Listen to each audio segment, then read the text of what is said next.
Hello, everyone, and welcome to our Monday, September 16th, 2024 Seaford Board of Education meeting. My name is Kim Hopkins, Board President, and we're on this meeting to order at 6 p.m.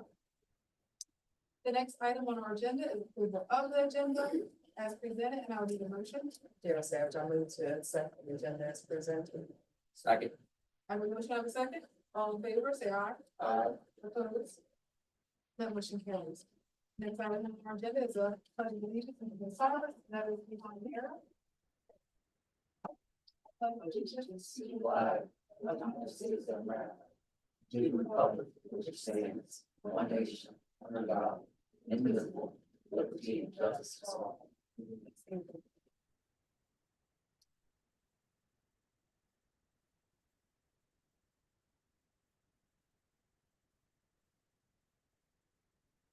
Next item on our agenda is approval of the minutes. Hopefully everyone has the opportunity to review the August 19th, 2024 board meeting. Now we need a motion to approve. Definitely gonna make a motion to approve the minutes. Second. Motion and a second. All in favor, say aye. Opposed? And that motion carries. The next item on our agenda is from September 3rd, 2024. We had our special meeting. Now I need a motion to approve the president has for these minutes. Dear Savage, I move to approve the minutes from this special 9/3/24 board meeting. Second. All right, motion made second. There's no further discussion. All in favor, say aye. Opposed? Any abstentions or recusals? As soon as we get the one. And that motion carries.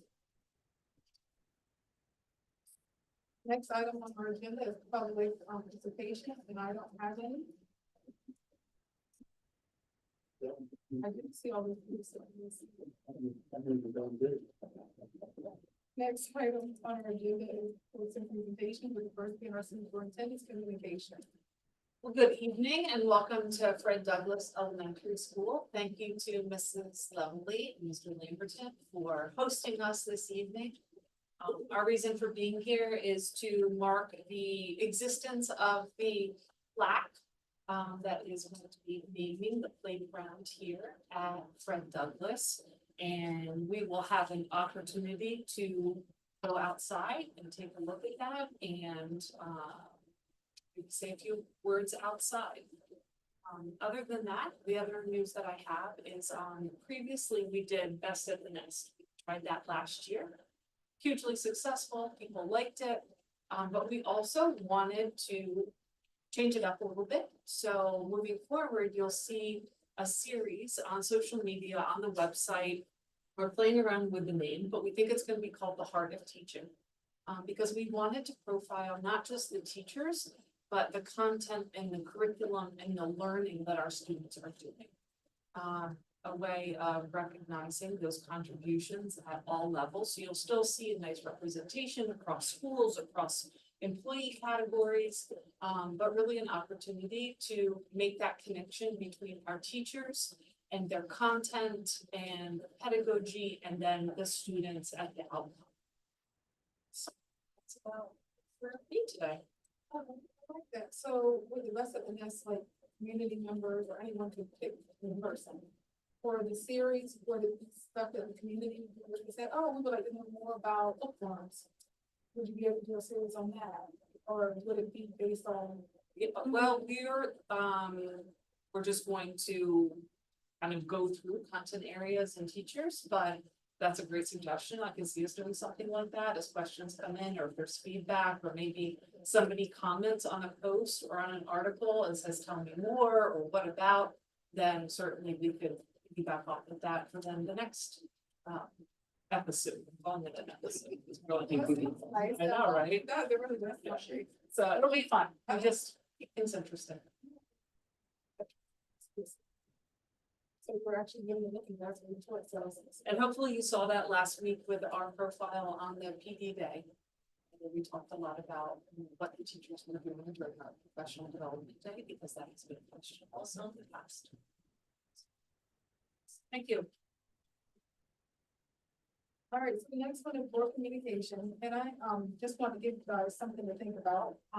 So I just came back from we call it annual meeting, but it really looks like a conference, for the Board of Nursing. And so I just got back from Chicago, and they had a gentleman there that has a nonprofit, and his job is really to go into nonprofit agencies and help them with their boards. And I thought that he was very interesting, and I can show you guys the slide at some point. But he was talking about how with some boards, what he does is he have them do, like every other year, they do a group evaluation, like we do our eval every year. But on the opposite years, they do individual ones. So like on ours, we may have like a few questions related to our individuality. But if we can expand that, it might be a positive thing, for us, so we can have a true conversation about self-reflection.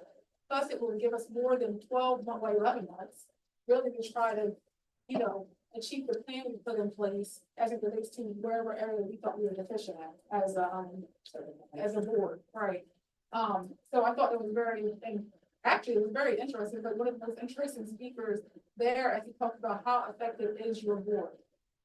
Is your outputs meeting your outcomes? And he just talked about a lot of great things, like what is your vision, what is your mission as a board?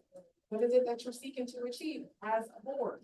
And I was like, wow, so it gave a lot to think about, even though it was a nursing board, meeting, it resonates for any board. And I think it's even more applicable to school boards than even the boards that the governor picks the people that apply. So just something for us to think about. Like I said, I can show you guys, the slides, but I really thought it was good. And I think it would just give us, more of an opportunity to reflect on ourselves, and then as a board figure out which direction we want to take things. Does anyone else have, Marcus, you have some stuff? I did. So yes, we had our first board of directors meeting of the school year for the SBA.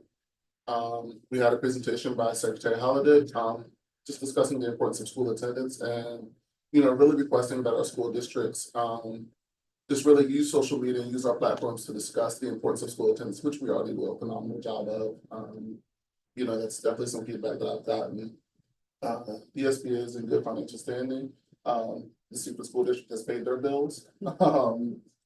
And then we briefly discussed the Public Education Funding Commission, which the SBA has 3 members represented on, myself included. So we discussed that for a bit, and then that was pretty much the gist of our meeting. Awesome. And Mr. Wright, well, Marcus, I appreciate that you joining those extra external committees, because it really gives us a spot and a voice at the table, and then you can bring it back to us, and so we continue to rock it out. So I appreciate all the time that you're investing and doing it outside of this board, this specific board, so we appreciate that. Absolutely. Anyone else have anything they want to add? If not, we're going to move on to plaque dedication. Dr. D just have a few words before we head outside. See that? Oh, see you down there. Yeah, okay. So we're gonna head outside. We're gonna follow Mrs. Lovely to the location of Mr. Lampton, to where we're supposed to go. Awesome. And we're gonna follow the board.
back, everyone. It is now 6:16. We just went outside to look at, the flag dedication, to Miss Palmer, and it was really lovely. It was really lovely. So thank you. Thank you, Ms. Lovely, for taking us. Yes, thank you.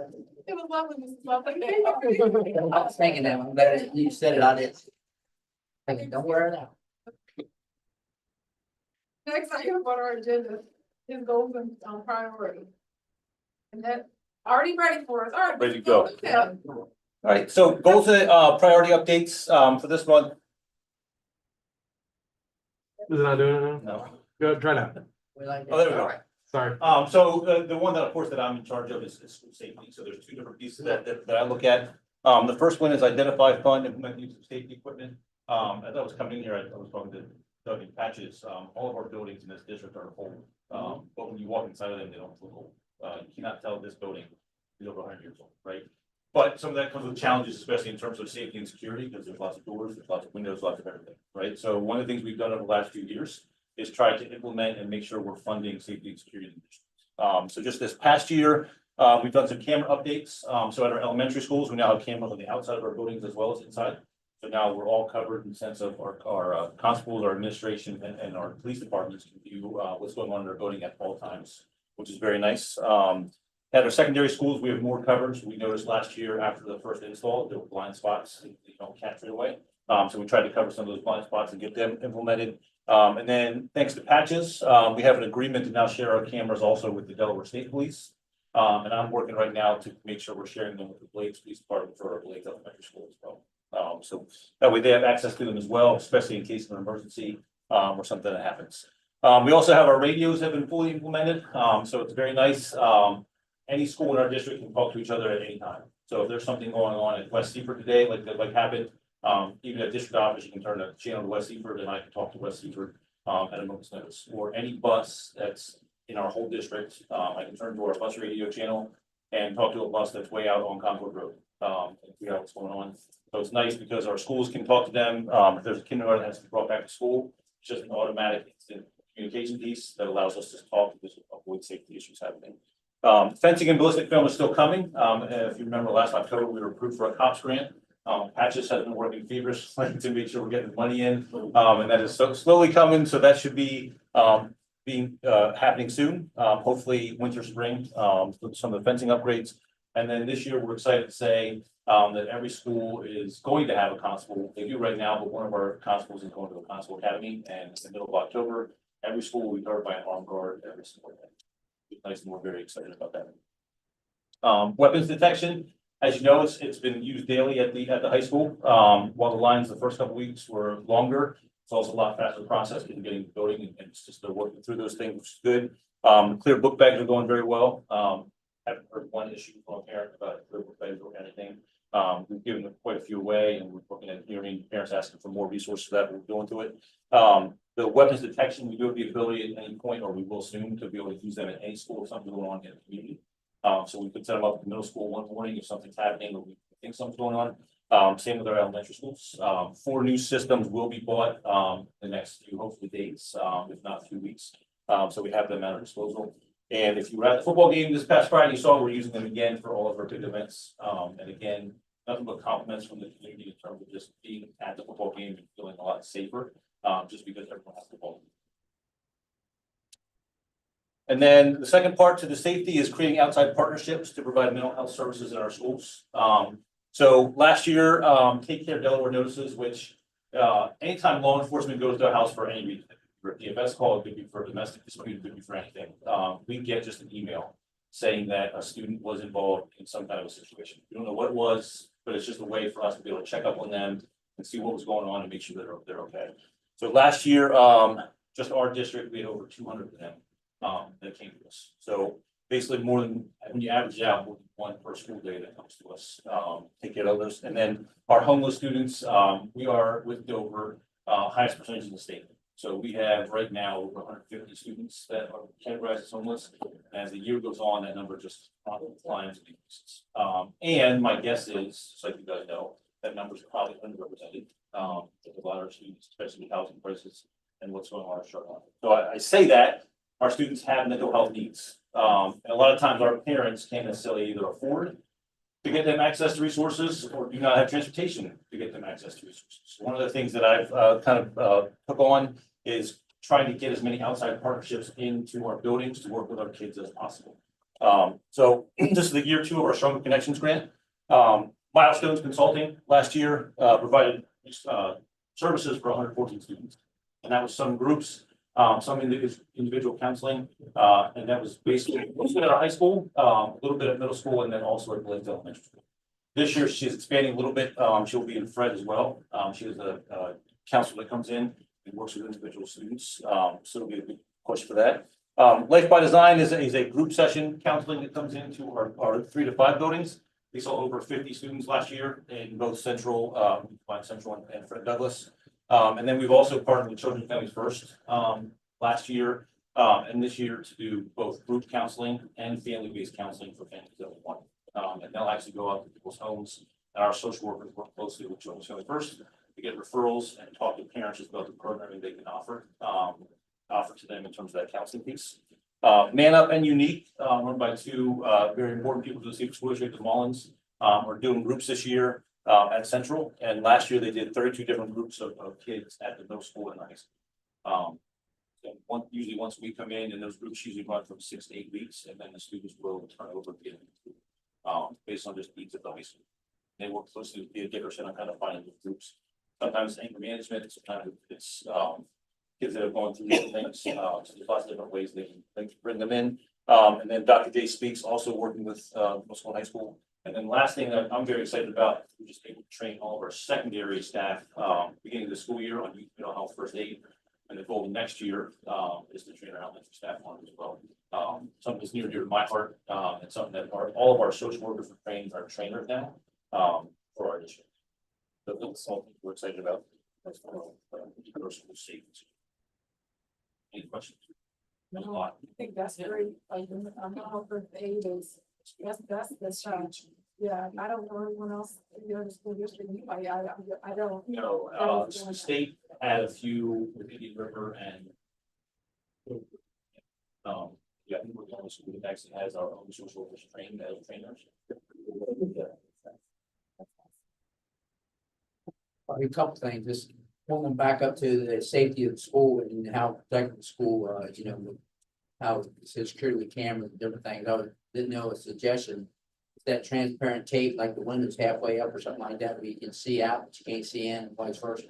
With the school, go over to school here, that way you can set down, squat down below that, right that. If we just put the tape up. The other thing, when you said you make, or the police officer go to someone's home, and we're notified.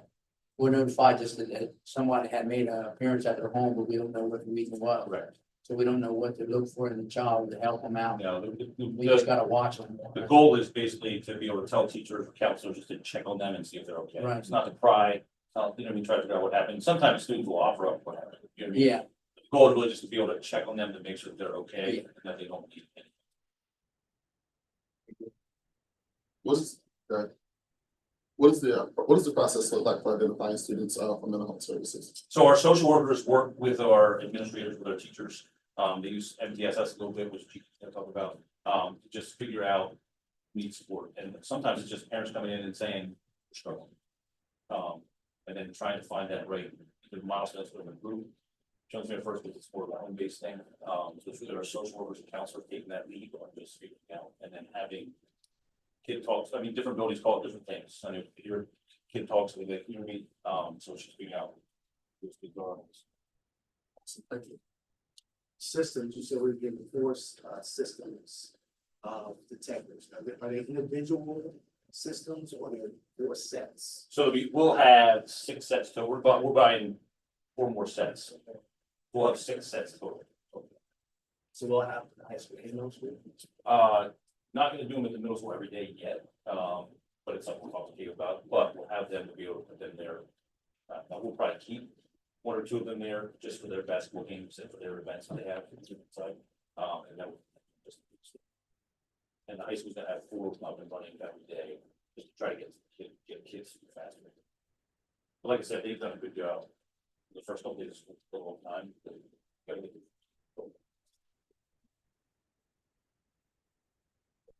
documentation when someone has mental issues and we need to try to roll for help. How do we document that? Is it automatic being documented at the time we start rendering service to them? Yeah, And then is that documentation stay with that individual throughout the school year and goes And on throughout Goes on. graduation? Yeah, goes on the next year. And the reason why I say that, because, just an example of what I've seen happen in the past, being in the military, is that when that carries with an individual, sometimes it's hard for that individual to access government job or state job later on, based on the fact that that information comes up on a background check. And then we're not able to put them in the service or even get them a job for the state or government.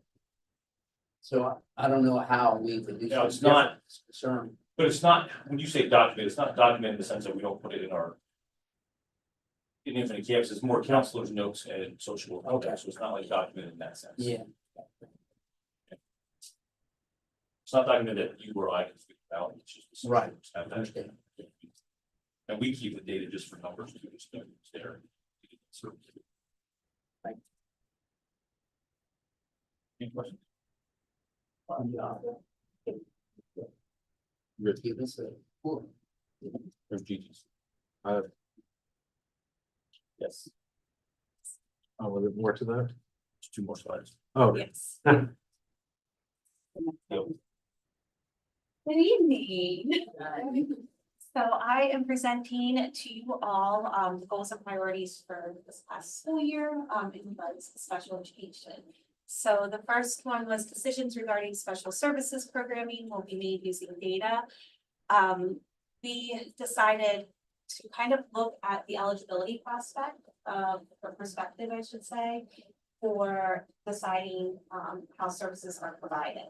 So one of the first tackles of last school year was creating a one-page document for school-based therapy services versus medical therapy services. We're seeing a huge uptick in parents coming to the table or even showing up at school with a script for PT, a script for speech, a script for occupational therapy from a doctor. So sometimes,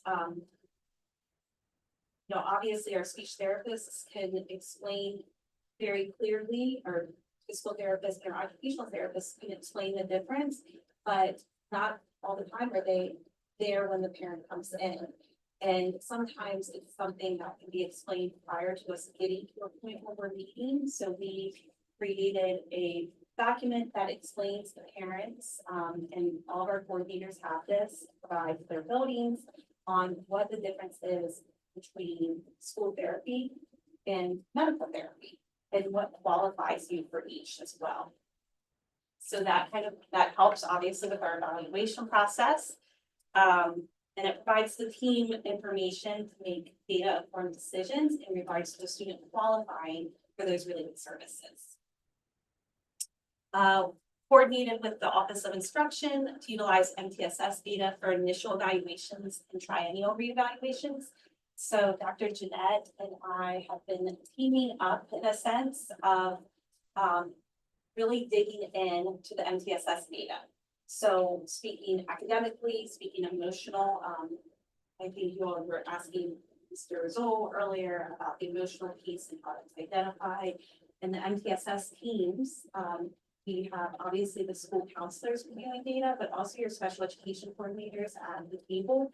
So when folks are looking at data and start having concerns for students, we're there at the table to identify already what supports have been put in place for that student before we can bring the parents in, start having discussions about if we need to do testing, if we need to look at maybe what tiered supports in the classroom need to be provided to that student before we are at the initial evaluation.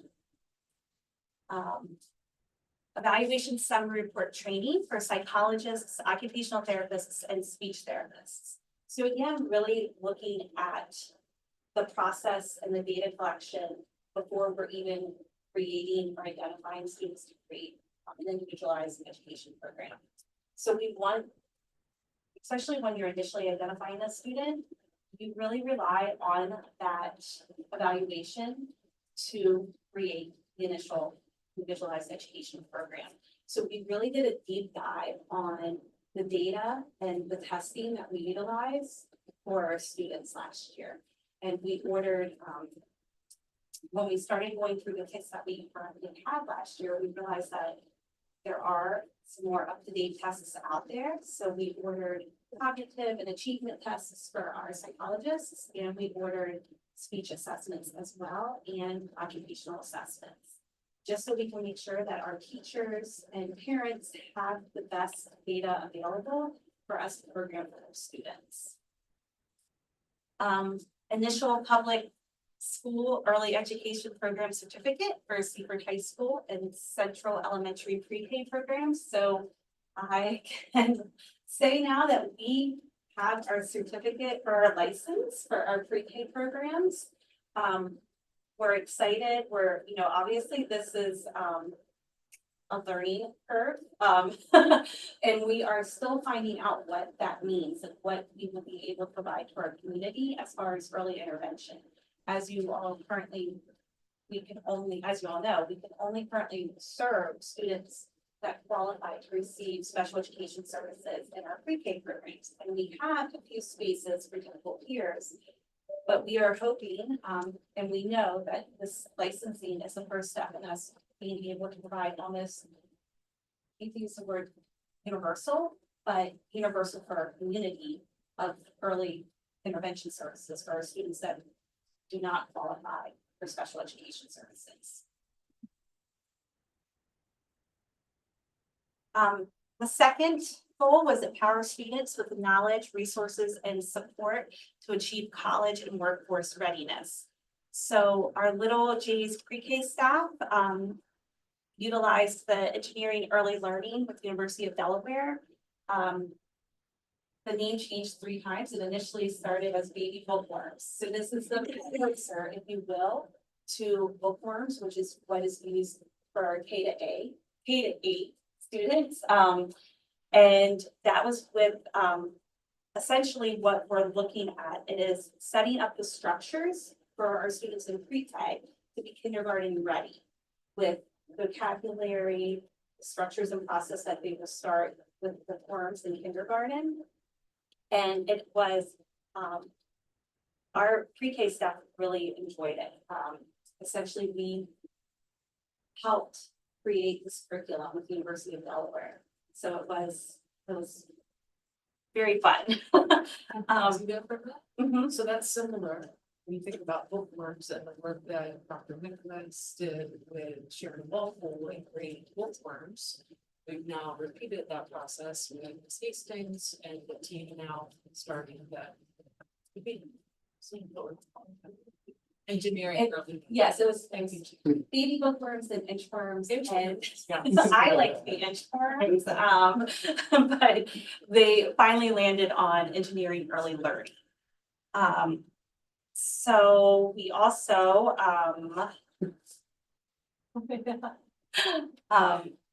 our Speaks. So our Little J's pre-K and Seaford Middle School completed year 1 of Speaks, which is systematic process for enhancing and assessing communication supports. So this is a 3-year program that will be working with our pre-K and middle school.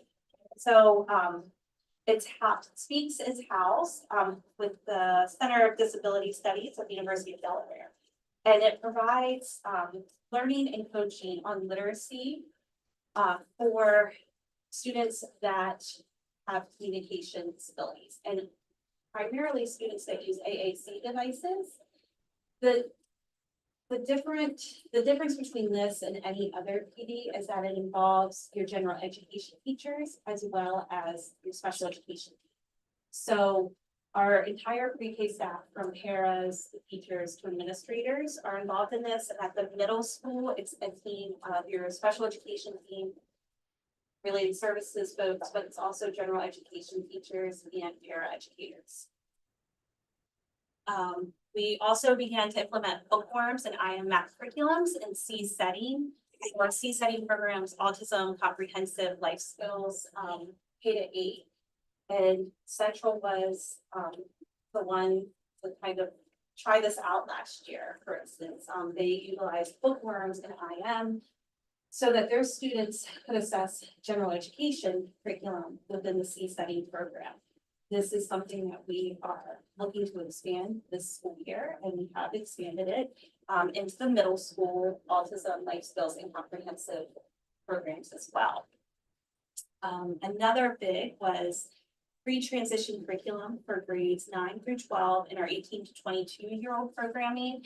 So this was, we were able to provide and work through building units per se on the difference between what our comprehensive life skills and autism classrooms are working on when it comes to work readiness and transitional skills, as well as even independent living skills. What does that look like in grades 9 through 12 across those C study programs to prepare our students for academic, whether they go to Project Search, whether they go to Project Life, or whether they go into the workforce? What specific working on, as well as created a curriculum with units for our 18 to 22-year-old program. With again, what is the difference that we're learning in grades 9 through 12, 18 to 22-year-old program, and how are we preparing them for the next step? And do you all have any questions for me? You should start with insurance. Inchworms, why are we not? Yes. Inchworms, I liked that too, that was my favorite. Any other questions?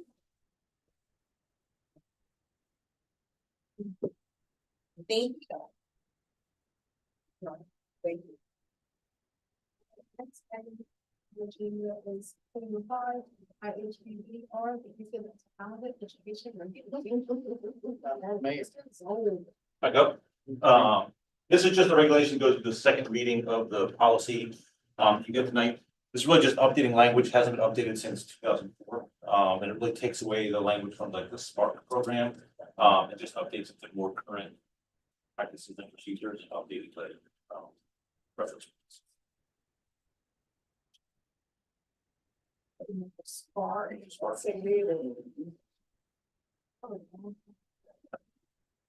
don't think we've had Spark in our district for. You know what I mean? I'm not gonna say I was happy when it ended, but it was much cooler.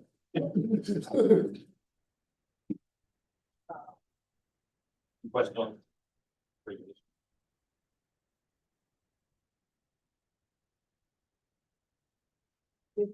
Well,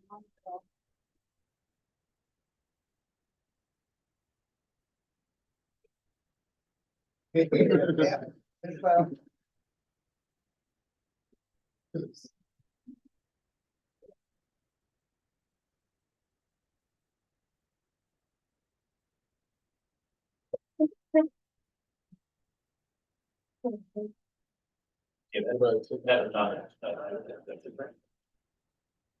So we have a new book for, the joy. You bring it? I am. Great. So, if we're gonna be moving for our school choice, thank you whoever came up with that. So we need a motion to approve these items. I make a motion to approve school choice applications 2025-65, 2025-66 as presented, and to deny school choice application 2025-67 as presented, and to readmit students from charter school 2025-68 and 2025-70. Sarah said, that's that. We have a motion, we have a second, all in favor, say aye. Aye. Opposed? And that motion carried. Yeah, I like the little snippet. I know, Yes. that's good. I work for you. Yes. We discussed that quite deeply. Yeah. Yes. I wanted to make sure it was clear what all the considerations. Yes. Absolutely. Yeah, it's good. Good job. Next item, on our agenda is bill trips. So, like me, you probably open it up for a couple more at it. So there are four, so hopefully, so we open or refresh if you're not looking at four. So the first one, we have the high school, NGROTC students, October 19th, are going to the US Naval Academy. Yeah, that should be good. Students will attend the Navy football game versus Charlotte for the Naval Academy's annual, ROTC day. So Navy, then the high school also October 3rd, have, So it's always a pleasure. October 3rd, 2024, they're going to, UAS University of Maryland, Eastern Shore. They'll be there from 9 to 2. The students will have the opportunity to attend a college fair at an area university. So that is awesome. And UAS is, one of our kind of local HBCUs. The third one is high school as well, Educators Rising Students. That is June 24th to the 30th of next year, 2025. It is a conference, the time is to be determined, but we do know it will be in Orlando, Florida. Any chaperones? Volunteer. So we pretty have what you need. And then, high school, we have Visit Professions of America. That is May 6th through 11th of next year, 2025. And they also will be in Orlando, Florida. And they have a competition, the time is to be determined. But students will compete at the national level. So if you need, chaperones for that, if they're in our here available. And that is an action item, so I need a motion to approve. Mark started to approve the change as presented. Jeffers, that's it. All right, let me just have a second. All in favor, say aye. Aye. Opposed? And that motion carries. And just, I don't know if Mr. Price was on board, at the time, but the students spend the night away, the board must approve. If they leave the state, no matter how close, the board has to. Now, we choose to. Change it. But Change radius. It's a radius. The UBS kind of on that period. So it's over. Gotcha, okay. But I knew we had some changes, but I don't think Mr. Rice is on the board yet. Next item on our agenda is facilities requests.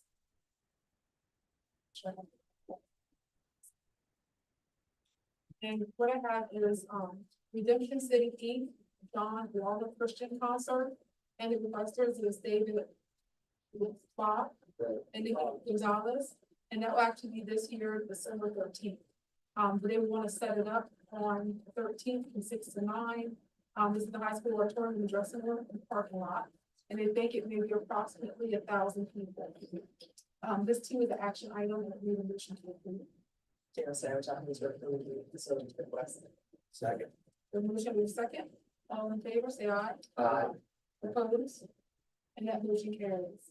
The next item presented by Mr. Gold is IKF graduation policy. This is just the first reading. This just kind of updates language.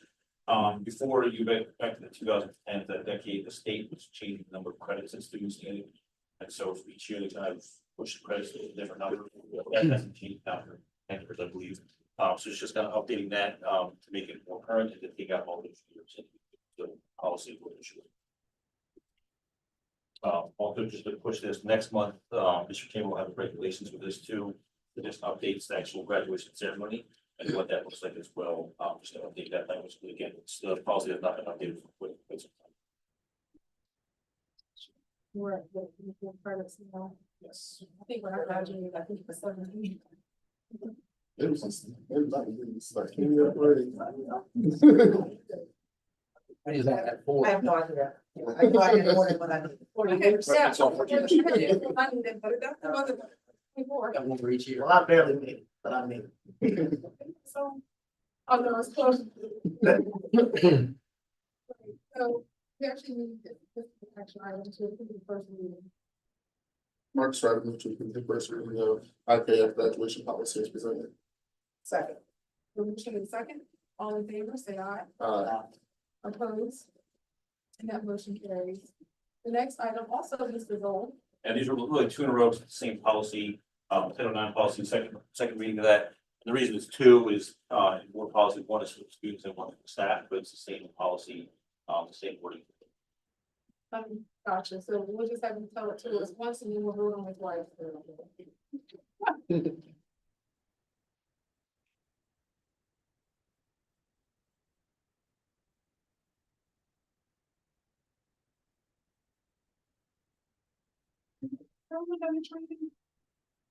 Yes, well, I think so. By the end of the month, they will. Central did theirs today. I think every school's done it now. It was basic.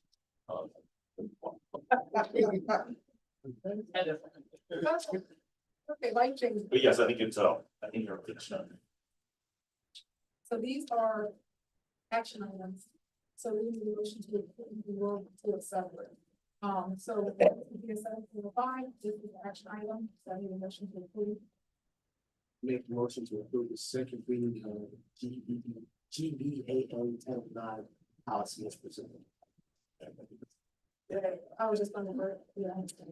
Yeah, the Mark, start a second. So we have a motion for 7.06, GBAA on Title IX, seconded by, Mr. Wright. All in favor, say aye. Aye. Opposed? That motion carries. And we're gonna pop back up to 7.05, that's an action item as well. We need a motion to approve. Sarah Savage, I move to approve the second reading of JIIIA Title IX policy as presented. Second. Motion and a second, all in favor, say aye. Aye. Opposed? That motion carries. The next item on our agenda. That was funny. Is IHB gifted and talented education policy. So, this policy is the second read. We, updated the language to the current process and procedures for gifted and talented program. And then, the next one, the textbook selection and adoption, we changed it to make it, more of what our students are using in the classrooms now, so to cut specific textbooks and open it up to online resources, trade books, and change that language to be more, what we're doing. That's the second reading. That's a good idea. I know, we were working on policies. But we even would just say LMS, not even specific to what when we're using it, just to keep it Right. broad enough, but still Yes. mean what we're saying. Exactly. All right, so both of those are action items. The first one being IHBU, gifted and talented education policy. Second reading. Mark, start a move to approve the second reading of IHB gifted and talented education policy as presented. Second. Motion with a second. All in favor, say aye. Aye. Opposed? That motion carries. The next one is the textbook selection and adoption policy, IJR. That also is the action item needs to be approved. Make a motion to approve 7.08 IJI technical selection. Option. Second. Keep on a second. All in favor, say aye. Aye. Opposed? That motion carries. So now we have class interruption policy. Yes, and we're asking to delete this policy because that we needed to have it. It as a board policy, it's something we've obviously worked on in past years, but didn't feel like it was either.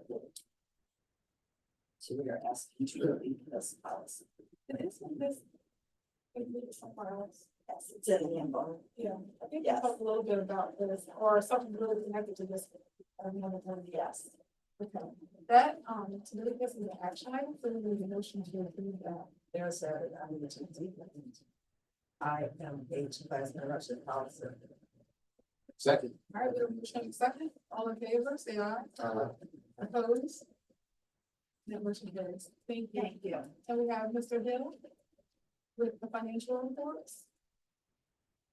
Good evening, operating unit expenses, If you want.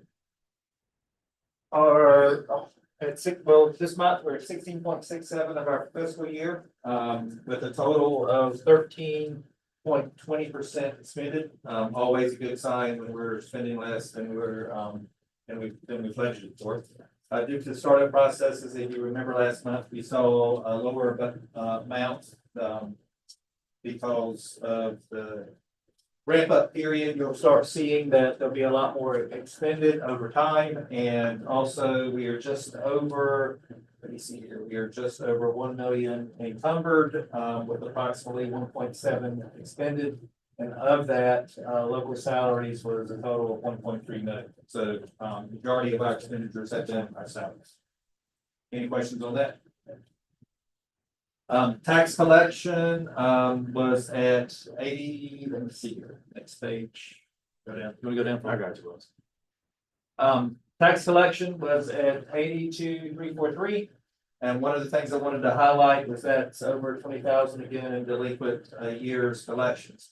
Last month, I presented this a little differently, and I wanted to actually make this so that this was easier to understand for y'all.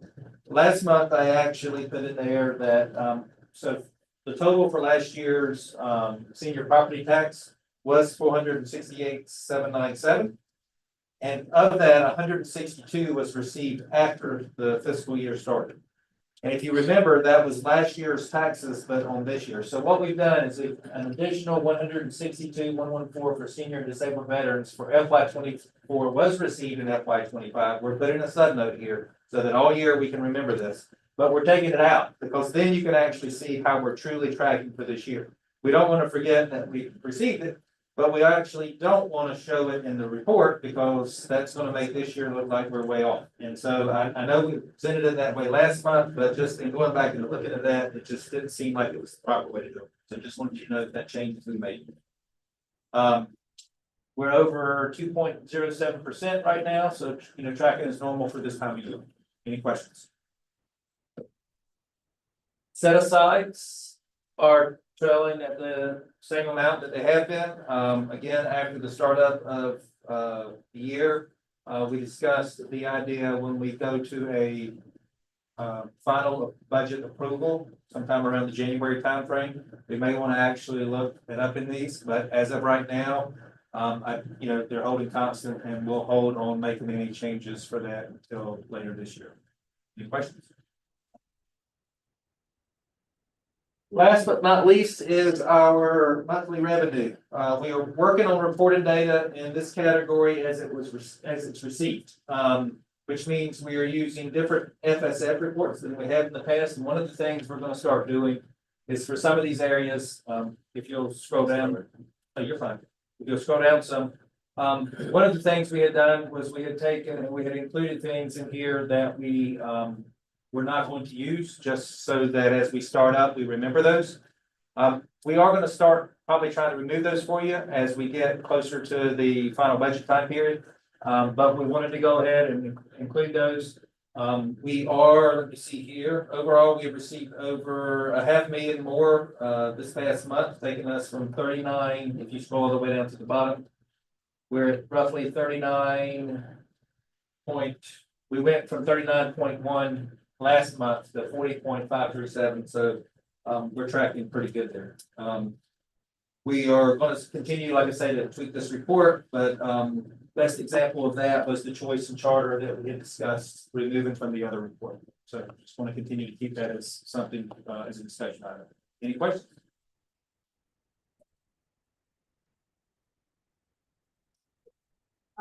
Thank you. I wanted to say that I think I can say it for all of us. We appreciate how transparent, like how you're breaking things out, so we know that, like, for example, the whole tax, senior and the disabled veterans. I think that's a brilliant idea, put that at the bottom, so we'll always know that it did come in, but then it isn't skewing the numbers for us to think that we got more than what we actually did. So I appreciate that you're making this your own, and I love how you're making it more understandable for my colleagues and myself. Thank you. Thanks for the feedback. Okay. Go ahead. Go ahead. Okay. Okay. You can say that. Better until we get down. But just in case. Yeah. So this is an action item, and we do need a motion to approve. We'll make it much clearer through the monthly financial reports. We have a second, right? All in favor, say aye. Aye. Opposed? And that motion carries. The next item on our agenda is a long range, agenda items. So we have Little J's Share Fair at the high school on the 17th. Spirit Night, our community night, will be at the football stadium at 4:30 on the 18th. Don't forget custodial worker appreciation day, October 2nd. Because just like Mr. Moore was saying earlier about, you would never know we're in a building that's over 100 years old. A lot of that is because of them. So make sure that, you say thank you on October 2nd. Homecoming dance will be at the high school at 7 p.m. on October 6th. On the 8th, you have National Junior Honor Society induction at the middle school at 6. Power Puff, I was gonna ask. For the order, they said, that's not correct.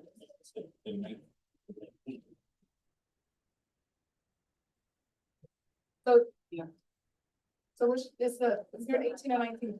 Yes, 19? the meeting. It's a week of it. 18th. Conversation. So 19th is 19th.